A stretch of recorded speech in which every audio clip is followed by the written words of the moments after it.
নমস্কার, শুরু করছি সেই সময় উপন্যাসের 121তম পর্ব। কলকাতা থেকে পেশোয়ার পর্যন্ত ছড়ানো রয়েছে যে সেনাবাহিনী, তার নাম বেঙ্গল আর্মি। কোম্পানির এই সেনাবাহিনীর মধ্যে অবশ্য বাঙালি সৈনিকের সংখ্যা অতি নগণ্য।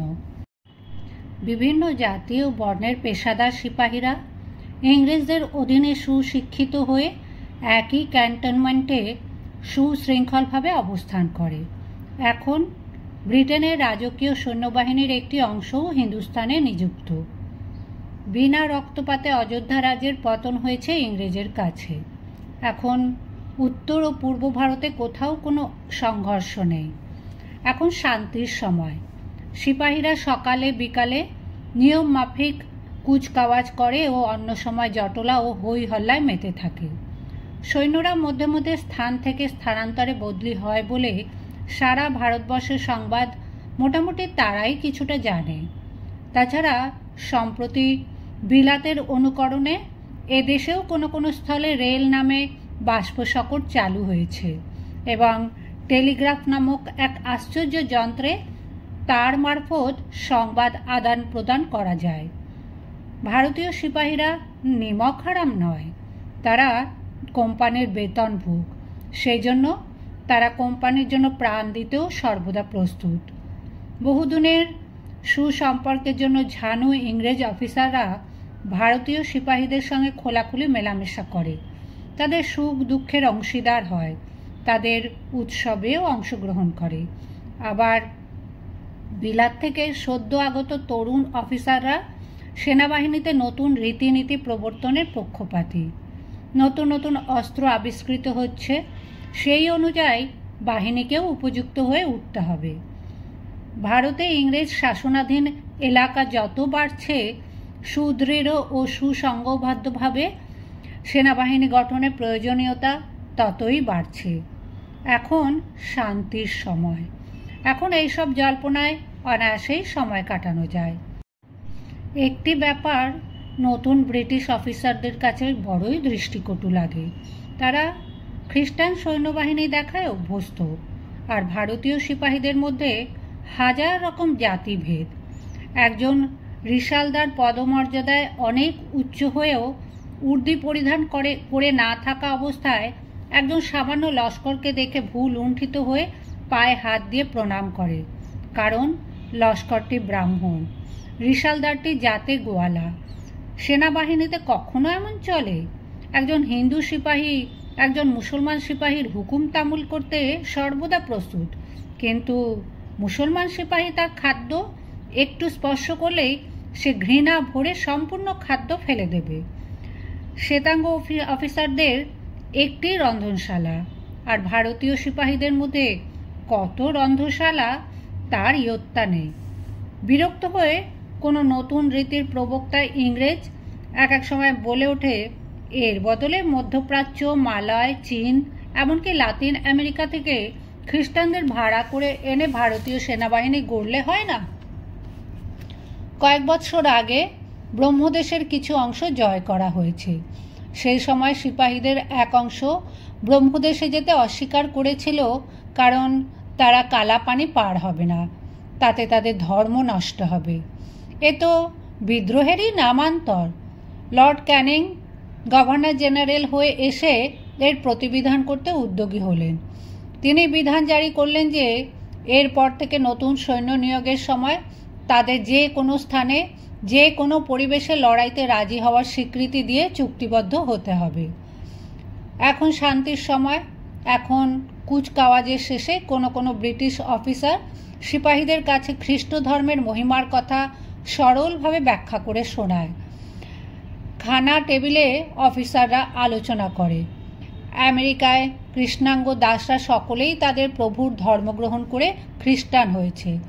ভারতীয় দাসরাও খ্রিস্টত্ব গ্রহণ করলেই তো বহু সমস্যার অবসান হয়। এখন শান্তির সময়। এখন সিপাহীদেরও বিশৃঙ্খলাপের প্রচুর অবকাশ। তাদের কানেও নানা রকম কথা আসে। কোথাকার ব্যারাকের ফাটকে হিন্দুর উচ্ছিষ্ট পাত্রে নাকি মুসলমানকে খাদ্য দেওয়া হয়েছে। কানপুরে গরুর হাড় চূর্ণ করে রুটির সঙ্গে মিশিয়ে দেওয়া হয়েছে না? নতুন টোটা ব্যবহার করতে হবে খোলসটা দাঁত দিয়ে ছিঁড়ে। সেই খোলসটা গরু ও শুয়োরের চর্বি মিশিয়ে তৈরি না? সিপাহীর বেতন 8 টাকা, কিন্তু ব্রিটিশ এলাকার বাইরে গিয়ে যুদ্ধ করলে বাট্টা দেওয়ার কথা আরও 4 টাকা, কিন্তু সেই এলাকা জয় হয়ে গেলেই বাট্টা বন্ধ হয়ে যাবে। এ কেমন নিয়ম? সিপাহী প্রাণপণে লড়াই করে নতুন দেশ জয় করবে, আর তার ফলে তার আয় কমে যাবে। বেতনে সিপাহীর নিমক, কিন্তু যে নিমক দেবে তার কেন কথা ঠিক থাকবে না? হালালখোর ইংরেজ শুধু বোঝে নিজের স্বার্থ। পলাশির যুদ্ধের পর ঠিক 100 বৎসর কাটল, এরপরও কি সাহেব জাতি এদেশে রাজত্ব করতে পারবে? আরে ভাই, দমদমার ছাউনিতে এই সেদিন কি হয়েছিল শুনিসনি? এক ব্যাটা লস্কর এক ব্রাহ্মণ সিপাহীর কলসি থেকে পানি ঢেলে নিতে গিয়েছিল।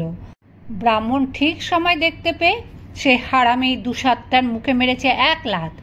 সেই লাত খেয়ে সেই নিচা আদমি লস্করটা কি বলেছিল জানিস? বলেছিল, আর জাতের বড়াই করো না, নতুন টোটা দাঁত দিয়ে ছিঁড়বে আর হিন্দু মুসলমান সবার জাত যাবে, সব সিপাহী এক পতিত জাত হয়ে যাবে। গঙ্গার কূলে কলকাতা থেকে কিছুটা উজানে এক অঞ্চলের জঙ্গল সাফ করে কোম্পানি বাহাদুর এক খুব বড় ক্যান্টনমেন্ট স্থাপন করেছে। একসঙ্গে অতগুলি সিপাহী ব্যারাক দেখে কাছাকাছি গ্রামের লোকেরা ওই স্থানটির নাম দিয়েছে ব্যারাকপুর। দলিলে ডেসপ্যাচে এখন সেই নামটি চালু। সম্প্রতি অন্যত্র থেকে 34 নম্বর দেশি পদাতিক বাহিনীকে সরিয়ে এনে রাখা হয়েছে সেখানে। মার্চ মাসের শেষের দিকে এক সকালে সেই রেজিমেন্টের সার্জেন্ট মেজর হিউসন শুনতে পেলেন প্যারেড গ্রাউন্ডে কে যেন বিভৎস গলায় চিৎকার করছে। ভুরু কুঁচকে গেল হিউসনের। কিছুদিন থেকেই এই রেজিমেন্টের ভাবভঙ্গি সন্দেহজনক। এই সিপাহীরা ফিসফিস করে নিজেদের মধ্যে কথা বলে, শ্বেতাঙ্গ কোনো অফিসার দেখলে হঠাৎ থেমে যায়। এখন উৎকট গলায় চিৎকার করছে কে? সার্জেন্ট মেজর হিউসন ছোটা হাজরি খেতে খেতে বিরক্ত হলেন। তিনি পাঠালেন তাঁর আর্দালিকে। একটু পরেই তখনও দূরে চিৎকার বন্ধ হয়নি। আর্দালির সঙ্গে এলো একজন দেশি অফিসার। তার মুখের বার্তা শুনে হিউসন সাহেব তৎক্ষণাৎ খানার টেবিল ছেড়ে উঠে পড়লেন এবং তার অ্যাডজুট্যান্ট লেফটেন্যান্ট বকে সংবাদ দিতে বলে চললেন প্যারেড গ্রাউন্ডের দিকে। সেখানে জনাকুড়িক সিপাহী নিঃশব্দ এবং স্থিরভাবে দণ্ডায়মান। তাদের নেটিভ অফিসারের নাম ঈশ্বরী পাণ্ডে, সেও অল্প দূরে নিথর। আর একজন মাস্কেটধারী সিপাহী তাদের সামনে লাফিয়ে লাফিয়ে হিন্দুস্তানি ভাষায় কি যেন বলছে। হিউসন কঠিন মুখ করে এগিয়ে গেলেন মাস্কেটধারী সিপাহীটির দিকে। সে সাহেবকে দেখেই বড় একটি কামানের পাশে গিয়ে সুবিধে মতো জায়গা গ্রহণ করলো এবং চেঁচিয়ে বলল, ভাইও, দাগাবাজ দুশ্মন কো খতম কর দো, খতম কর দো। বোঝা যায় অনেকক্ষণ ধরেই চিৎকার করছে সেই সিপাহীটি।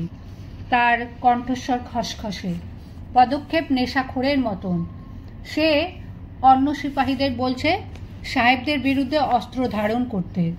বাকি সিপাহীরা কেউ এসে তার পাশেও দাঁড়াচ্ছে না, আবার তার কথার প্রতিবাদও করছে না। হিউসন ঈশ্বর পাণ্ডেকে ধমক দিয়ে প্রশ্ন করলেন, হু ইজ দ্যাট বাগার, ওয়াই ইজ হি শাউটিং? ঈশ্বর পাণ্ডে সাহেবকে দেখে স্যালিউট ঠুকল না, সে প্রশ্নের কোনো উত্তরও দিল না। হিউসন আবার বললেন, ক্যাপচার হিম। কামানের পাশে লুকোনো সাহেবটির নাম মঙ্গল পাণ্ডে। তার চক্ষু দুটি রক্তবর্ণ, উত্তেজনায় তার সর্বশরীর কম্পিত হচ্ছে। সে মাস্কেট তুলল হিউসনের দিকে। তারপর সেই ব্যাপারটি সংঘটিত হলো। ইংরেজের সৈন্য ব্যারাকের মধ্যে দাঁড়িয়ে একজন দেশি সিপাহী আগ্নেয়াস্ত্র উঁচিয়ে সত্যি সত্যি গুলি চালালো তার শ্বেতাঙ্গ প্রভুদের এক প্রতিনিধির দিকে। এক অভাবনীয় কাণ্ড। গুলি হিউসনের গায়ে লাগলো না, তবু আত্মরক্ষার জন্য তিনি দড়াম করে পড়ে গেলেন মাটিতে। ভয়ের চেয়ে তার চোখে মুখে গভীর বিস্ময় মাখা। 20 জন সিপাহীর সামনে এক উন্মাদ গুলি ছোঁড়ার সাহস করলো তার দিকে, তবু কেউ বাধা দিল না। দেশি অফিসার তার হুকুম শুনেও অমান্য করল। মঙ্গল পাণ্ডে মাস্কেটে আবার গুলি ভরছে। হিউজেন তার মধ্যে গড়িয়ে দূরে সরে যাবার চেষ্টা করলেন। তার মধ্যে ঘোড়া ছুটিয়ে এসে উপস্থিত হলেন লেফটেন্যান্ট ব। মঙ্গল পাণ্ডে দ্বিতীয় গুলি ছুড়ল সেই লেফটেন্যান্টের দিকে। এবারেও সামান্য দিকভ্রষ্ট হলো। লেফটেন্যান্টের গায়ে না লেগে লাগলো ঘোড়ার গায়ে। ঘোড়া শুদ্ধ লেফটেন্যান্ট ব পড়ে গেলেন মাটিতে। সঙ্গে সঙ্গে উঠে দাঁড়িয়ে তিনি কোমরবন্ধ থেকে টেনে বার করলেন তলোয়ার। মঙ্গল পাণ্ডেও তলোয়ার নিয়ে ছুটে এলো এবং দেশি সিপাহী প্রথম অস্ত্রাঘাত করল রাজ সৈনিকের ওপর। মঙ্গল পাণ্ডের তলোয়ার দুবার আঘাত হানল লেফটেন্যান্ট বয়ের মাথায় এবং ঘাড়ে। ততক্ষণে হিউজেনও তলোয়ার নিয়ে তাড়া করে এলেন। চলল তিনজনের লড়াই। এর মধ্যে মঙ্গল পাণ্ডেই বেশি শক্তিশালী এবং উন্মত্তবৎ। দুপক্ষেই চিৎকার করছে যুদ্ধরত অবস্থায়। মঙ্গল পাণ্ডে বলছে, ভাইও, দুশ্মনকে খতম করো, চুপ করে দাঁড়িয়ে থেকো না, তোমাদের অস্ত্র কেড়ে নেবে, তার আগে তোমরা কেড়ে নাও, ইংরেজদের দিন শেষ হয়ে এসেছে। আর হিউজেন ব চিৎকার করছে, গার্ড, ক্যাপচার হিম, ডিসআর্ম হিম। সিপাহীরা এই আবেদন বা আদেশের মধ্যে কোনোটাই শুনল না। তারা দ্বিধাগ্রস্ত অবস্থায় চুপ করে দাঁড়িয়ে রইল। সাহেব দুজনের ওপরেই তলোয়ারের আঘাত বেশি পড়ছে দেখে সিপাহীদের মধ্যে একজন, শেখ পন্তু, এগিয়ে এসে সাহেব দুজনকে উদ্ধার করে নিয়ে এলো, কিন্তু মঙ্গল পাণ্ডেকে বন্দি করার কোনো চেষ্টাই করল না। মঙ্গল পাণ্ডে আবার আশ্রয় নিল বড় কামানটির আড়ালে। ইতিমধ্যে হুড়োহুড়ি করে আরও অনেক ব্রিটিশ অফিসার এসে পড়েছে। প্রবল গোলমাল ও দিশেহারা অবস্থা। কোনো ইংরেজি আর মঙ্গল পাণ্ডের দিকে এগিয়ে যেতে সাহস করছে না। সে কামানের আড়ালে এমনভাবে লুকিয়ে আছে যে দূর থেকে তাকে গুলি করে হত্যা করা যাবে না। পুনঃ পুনঃ আদেশ দেওয়া সত্ত্বেও সিপাহীরা কেউ মঙ্গল পাণ্ডেকে ধরতে গেল না। ব্যারাকপুরের সম্পূর্ণ ডিভিশনের কমান্ডার প্রৌঢ় জেনারেল হিয়ারসেও এসে পড়লেন অবিলম্বে। তার অশ্ব একেবারে ভিড়ের মধ্যে ঢুকে পড়া একজন ব্রিটিশ অফিসার সাবধান করে দিল, স্যার, ওর মাস্কেট কিন্তু লোড করা আছে। ক্রোধে হিয়ারসের মুখখানি লাল। তিনি দাঁত নিষ্পেষণ করে বলেন, ড্যাম হিজ মাস্কেট। তারপর নিজের পিস্তল তুলে সিপাহীদের উদ্দেশ্যে বললেন, যে প্রথম আমার হুকুম অমান্য করবে সে একজন মৃত সৈনিক। ওই উন্মাদটিকে ধরবার জন্য আমার সঙ্গে এসো। কয়েক মুহূর্তের জন্য সম্পূর্ণ নিস্তব্ধতা। তারপর মঙ্গল পাণ্ডে কান্নার সুরে কি যেন বলে উঠল। অসীম সাহসী জেনারেল হিয়ার্সকে কয়েক কদম এগিয়ে গেলেন কামানটার দিকে। সিপাহীরাও দ্বিধা ত্যাগ করে এবার অনুসরণ করল জেনারেলকে। জেনারেলের আদেশ যেন মন্ত্র। কয়েক পুরুষ ধরে ভারতীয় সিপাহীরা এই মন্ত্র অগ্রাহ্য করতে ভুলে গেছে। একটি বিস্ফোরণ, একটি গুলি, উড়ে যাওয়ার শীষের মতো শব্দ, ধোঁয়া। কেউ একজন পড়ে গেল মাটিতে। ধোঁয়া সরে যাওয়ার পর দেখা গেল জেনারেল নন, মাটিতে পড়ে আছে মঙ্গল পাণ্ডে। তার চেষ্টা ব্যর্থ হলো দেখে এবং ইংরেজের হাতে ধরা না দেওয়ার চেষ্টায় শেষ মুহূর্তে সে মাস্কেটের নল নিজের বুকের দিকে ফিরিয়ে ঘোড়া টিপেছিল। তৎক্ষণাৎ ইংরেজ সৈনিকরা সেই 20 জন সিপাহীকে ঘিরে ফেলে নিরস্ত্র করে ফেলল এবং হাতে পায়ে লোহার বেড়ি পরিয়ে বন্দি করা হলো তাদের। মঙ্গল পাণ্ডে গুরুতর আহত হয়েও তখনও জীবিত। তার পায়ে শিকল বেঁধে একটি অশ্বের সঙ্গে সেই শিকল জুড়ে দিয়ে সমস্ত কুচকাওয়াজের মাঠটিতে ছেঁচড়ানো হলো, তবু সে মরে না। যথানিয়মে কোর্ট মার্শাল হলো মঙ্গল পাণ্ডের এবং বিচারে তার ফাঁসির হুকুম হলো।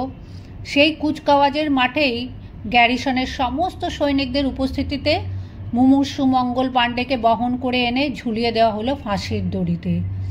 শেষ মুহূর্ত পর্যন্ত সে গালি গালাজ করে গেল ইংরেজদের বিরুদ্ধে।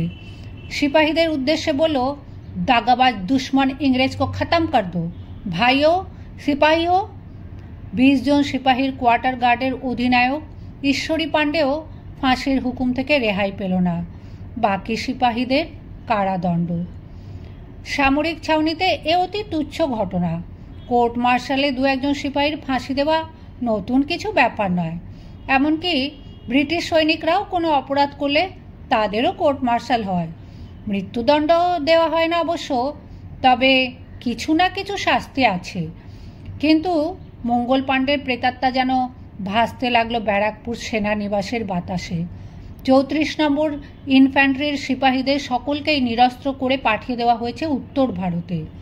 বাকি সিপাহীদের মুখগুলিও যেন থমথমে মনে হয়, যদিও তারা সকলেই সমবেতভাবে নতুন করে আনুগত্যের শপথ নিয়েছে।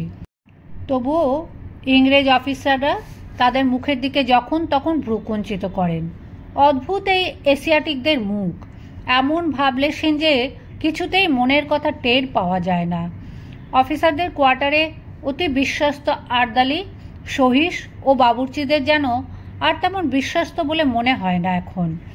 এতদিন পর মনে হয় ওদের প্রত্যেকের মুখের সঙ্গেই মঙ্গল পাণ্ডের মুখের যেন কিছুটা মিল আছে। ওরা কি গোপনে নিজেদের মধ্যে কিছু বলা বলি করে? ওদের ওষ্ঠে কি গোপনে ফুটে ওঠে ব্যঙ্গের হাসি? দুজন উচ্চপদস্থ ইংরেজ সেনানী হিউজন এবং মিলিতভাবে মাত্র একজন দেশি সিপাহীকে লড়াইতে পর্যুদস্ত করতে পারেনি। বহু লোক এ দৃশ্য দেখেছে। এরপর নেটিভরা যদি মনে করে শ্বেতাঙ্গ মানেই অজেয় নয়। এই ঘটনা গোপন রইল না, ব্যারাকপুর থেকে ক্রমে কলকাতাতেও ছড়ালো। মঙ্গল পাণ্ডেকে সঙ্গে সঙ্গে ফাঁসি দেওয়া হয়েছিল, কিন্তু ঈশ্বরী পাণ্ডের ফাঁসি কার্যকর করতে কয়েকদিন দেরি হলো। ফাঁসির হুকুম দেওয়ার এখতিয়ার ঠিক কার, তাই নিয়ে একটা প্রশ্ন দেখা দিল। আর যত দেরি হয় ততই গল্প ছড়ায়। কলকাতায় বসে এই সংবাদ জেনে বিরক্ত হলেন গভর্নর জেনারেল লর্ড ক্যানিং। কঠিন শাস্তি যদি দিতেই হয় তবে তা অতি দ্রুত সমাধা করা উচিত। বিলম্ব হলে দুর্বলতাই প্রকাশ পায়। দেশি লোকদের সব সময় বুঝিয়ে দেওয়া দরকার ইংরেজ শাসনে কোনো প্রকার অস্থির চিত্ততা বা সংশয়ের স্থান নেই। খবরটি প্রথম সীমাবদ্ধ রইল কলকাতার ইংরেজদের মধ্যে। সুখী বিলাসী ইংরেজ সমাজে গোপন মৃদু ত্রাসের স্রোত প্রবাহিত হয়ে যায়। কেউ সহজে মুখে কিছু বলে না, কিন্তু চোখে চোখে কথা হয়। সত্যি একজন দেশি সিপাহী ইংরেজ সেনানায়কদের হত্যা করার জন্য গুলি ছুঁড়েছিল। মনুষ্যাধম এই জাতির কোনো একজনের এমন সাহস হয়? অন্য সিপাহীরা নিশ্চেষ্ট হয়ে দাঁড়িয়েছিল। তারা ভয় কাঁপতে কাঁপতে মাটিতে লুটিয়ে পড়ে ক্ষমা ভিক্ষা করেনি। 100 বছর আগে বাংলার নবাব সিরাজদৌল্লা আক্রমণ করেছিল কলকাতা। তখন সব ইংরেজকেই এই শহর ছেড়ে পালিয়ে যেতে হয়েছিল, ঠিক 100 বছর আগে। ক্রমে এই গোপন ত্রাস আর শুধু মনের মধ্যে আবদ্ধ থাকে না, কানাকানি হয়। হিন্দুস্তানে কোম্পানির রাজ্যসীমা বড় বেশি বিস্তৃত হয়ে পড়েছে। এত বড় রাজ্য শাসনের জন্য দেশি সিপাহী নিয়ে সৈন্য গড়া ছাড়া উপায় নেই। কিন্তু কতখানি বিশ্বাস করা যায় তাদের? মঙ্গল পাণ্ডে হয়ে গেল এক বিভীষিকার প্রতীক। মঙ্গল বাদ দিয়ে শুধু পাণ্ডে, তাও ইংরেজরা পাণ্ডে ঠিক মতন উচ্চারণ করতে পারে না, হলো পাণ্ডি। এই পাণ্ডির মতন দুশ্মন ভারতীয় সিপাহীদের মধ্যে কতজন আছে? যদি সহস্র সহস্র হয়। মঙ্গল পাণ্ডের ঘটনার পর কয়েক সপ্তাহ কেটে গেছে। ঈশ্বরী পাণ্ডেরও ফাঁসি হয়ে গেছে। তারপর আর কোনো রকম গোলযোগ দেখা যায়নি। তবু ঘটনাটি ভোলা গেল না। রাজধানী কলকাতার সুরক্ষার জন্য জোরদার ব্যবস্থা গ্রহণ করা উচিত নয়? ইংরেজ সমাজের অনেকের মধ্যে একথা গুঞ্জরিত হতে লাগলো। খবরটি কিছুদিনের মধ্যে বাঙালিদের মধ্যেও ছড়ালো। প্রতিক্রিয়া হলো মিশ্র ধরনের। কারুর কাছে ঘটনাটি অত্যন্ত বিস্ময়কর, কারুর কাছে এমন কিছুই না। মঙ্গল পাণ্ডে কি তীব্র নেশাগ্রস্ত কিংবা উন্মাদ ছিল? একমাত্র কোনো বিকৃত মস্তিষ্ক ব্যক্তির পক্ষে এমন নির্বুদ্ধিতার পরিচয় দেওয়া সম্ভব। কিন্তু বাকি সিপাহীরাও নীরব এবং নিষ্ক্রিয় ছিল কেন? মঙ্গল পাণ্ডে ব্যর্থ হলেও এর পেছনে কোনো পরিকল্পনা ছিল কি?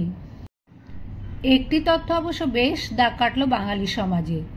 পলাশী যুদ্ধের পর ঠিক 100 বছর কেটেছে। একথা ইংরেজরাই মনে করে দিচ্ছে। ঠিক 100 বছর, এর কি কোনো গূঢ় মর্ম আছে? ঠিক 100 বছর পার হয়ে আবার কোনো গুরুতর ঘটনা ঘটবে?